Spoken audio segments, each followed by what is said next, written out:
Many of us have the same question in our hearts. How do I become rich?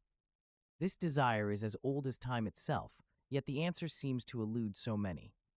We live in a world where riches are measured by gold and possessions, where wealth is counted by the coins in our pockets and the lands we own.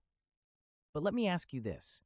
When the sun sets and you are alone with your thoughts, do these things truly satisfy you? You seek riches, but let me tell you of a far greater treasure. True wealth is not in the gold you hold, but in the life you lead. You can have all the riches in the world and still be poor if your heart is empty and your soul is restless.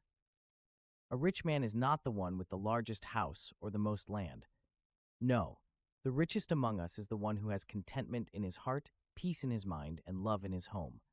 These are the treasures that thieves cannot steal, that time cannot wither. I see many of you yearning for more. More money, more status, more power. But know this, the desire to get rich for its own sake is like a fire that consumes all in its path. It burns your peace, your time, your relationships. You become a slave to this desire, chasing after something that never fills the emptiness inside. If you truly wish to be rich, do not chase gold. Chase wisdom. Chase kindness.